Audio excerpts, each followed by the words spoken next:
All right, right back again. I just videotaped the Ollie's Toy Hunt. Ooh, that guy right there. Um, but now I'm going to do another marketplace lot that I found yesterday. And I know I've said it in previous videos, but I work in a prison here in New York State, or a correctional center. I won't say a prison. Um, and it's pretty solid hours, Monday through Friday, you know.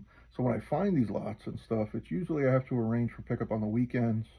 Sometimes I miss out on them because I can't get there till the weekends, and it's first come, kind of first serve thing when you're shopping on Marketplace. I've had some luck recently. You might remember in a previous video, I got a lot of toys from a home in Warwick, New York, where I found a Scareglow. As a matter of fact, I have Scareglow still right here. I found this Scareglow in a lot on Marketplace just last week. Great lot. On that same house that I got Scareglow from, I got a bunch of Mighty Max stuff from a few months ago. And in the lot with Scareglow, I got this arm for this guy. But today I found a lot from another person who was nice enough to be okay with meeting me, you know, in the middle of the week so that I didn't miss out on the lot. Great lot, nice person. So I'm not going to put her name out there, but if she's watching this, thank you very much. I appreciate it. We're going to get into the lot. Now, I don't know the names of a lot of these figures, but I do know that they're things that I wanted, things that I wanted to get into, and things that have been piquing my interest. So I have these three guys. Obviously, there's some kind of troll figure. Initially, when I saw the pictures, I thought they were those stone protector figures. But now that I have them in hand, they're kind of rubbery. And they're not that line of figures. They're kind of like Bendham's, I think. Oh, they articulate at the waist, but that's it. Their waists turn. I'm gonna have to work on their hair. This is the only one with hair that kind of still looks like hair. This guy looks like he's had a hair tie on for 20 years. But, you know, I'll clean them up and I'll figure out who they are and what they come from. I can see they have a stamp that says 1992 Hasbro. So we got this knight. We'll call him the gold red-faced knight. We have this soldier. Call him the blue-haired desert soldier. Kind of weird that his toes are out, right? And we got this policeman. Kind of looks like a biker policeman. Again, it's got his toes out. Weird thing. And he has these cool scars on his face and his eyebrow.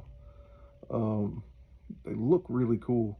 And even though they're not those stone protector figures, I'm probably going to put them together with them on my shelves. But first, I got to clean them up and brush their hair out. See what I can find out about them. Cool little score for those.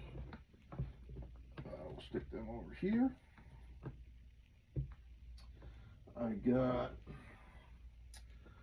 this guy. So I don't know much about him. I know I've seen this figure before from a gentleman locally trying to sell it for you know, a pretty good amount of money. I'm going to have to do some research on it. My understanding it's part of the Godzilla universe, and we will find out the information about him. He has a 1998 Toho Company Ltd stamp and 1998 1995 Trendmasters. So we're going to do some research and find out who he is to Godzilla, and you know, hopefully that'll be a nice little addition to this lot. This isn't a figure that I was searching for, but you know, when I saw it, remembering those posts that I've seen in the past, I thought, hey, may as well, right? So we got him.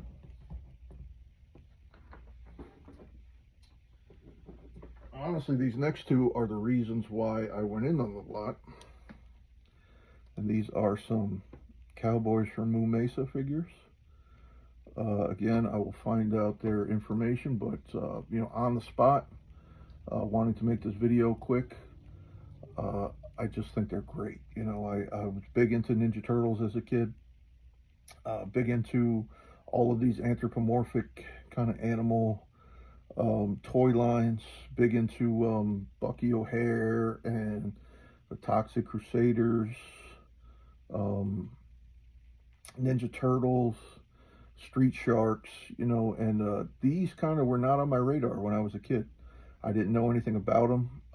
Maybe they came out when I was like a teenager, you know, mid-teenager, late teenager. So, you know, I wasn't really looking. But lately, as I'm getting more into curating and collecting and trying to get samples from all the big toy lines from around that time, being the 80s and 90s, these kind of started to pop up in some videos I was watching. I'd never seen them before, never seen the line before. And when I saw these two pop up, I thought, hey, go for it, you know. So I got this lot for not a huge price.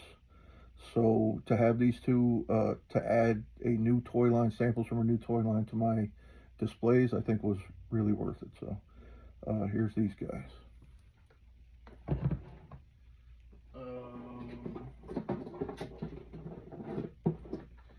I got two vintage Mosquitors.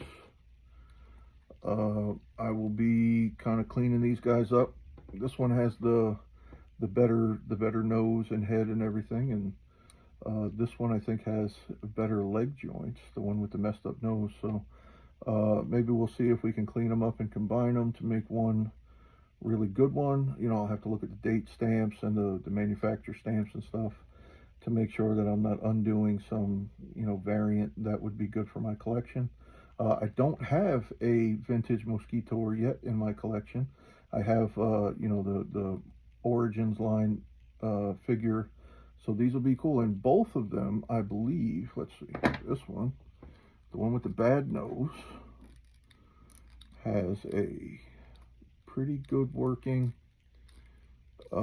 action feature, which is that dripping blood. That's pretty cool. And that's, you know, that's 40 years old. That's amazing. And the one with the good nose, let's see if his works.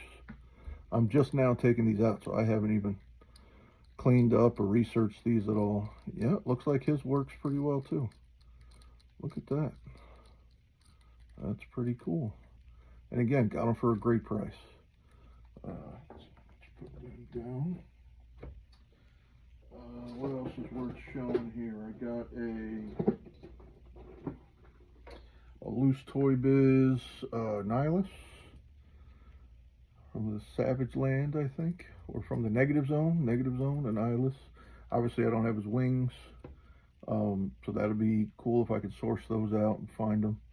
A good addition to my Toy Biz collection.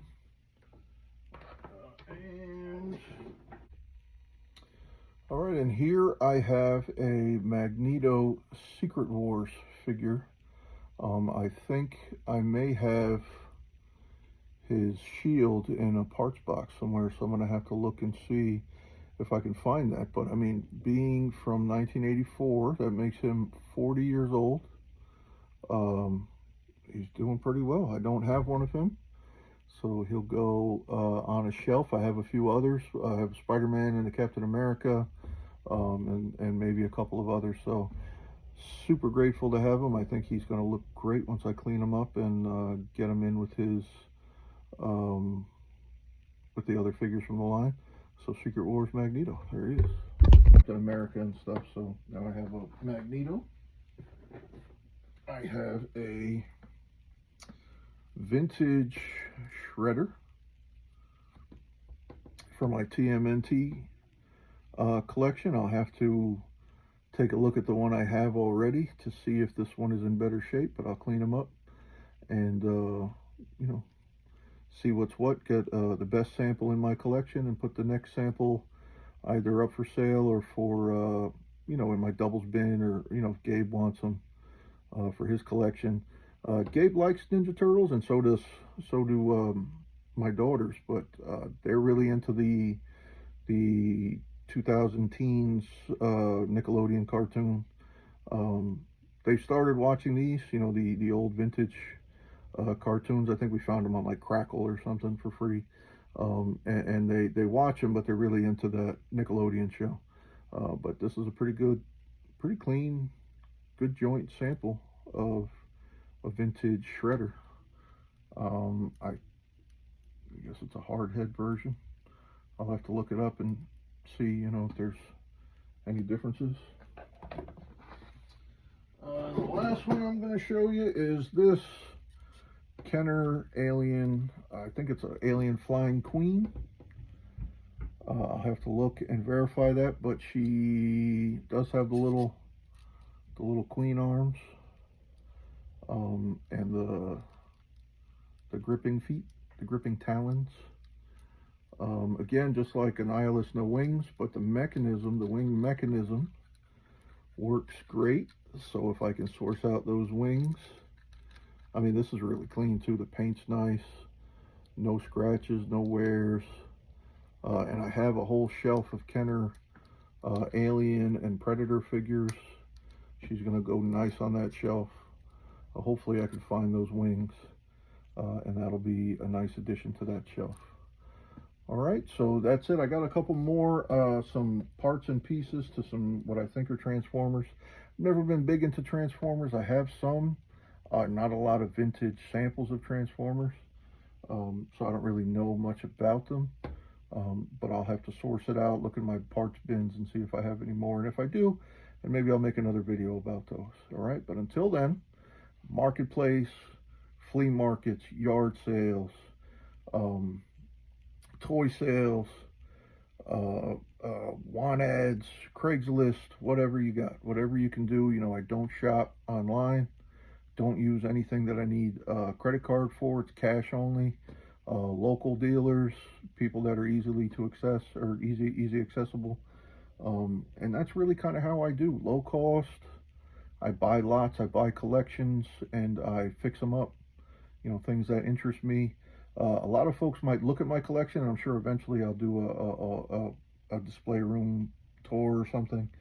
A lot of people might look at my collection and say, hey, you know, it's not that great. But to me, it's been my toy collection since I was a kid.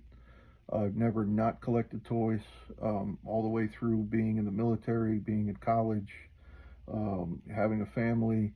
I've always collected toys, and my collection is very, very sacred to me, you know, and most of it was bought in a state of disrepair, in a state of, wow, somebody's throwing this out, or they're selling it very cheap, and I've been able to cobble it back together and find parts and pieces and clean it up and fix it up.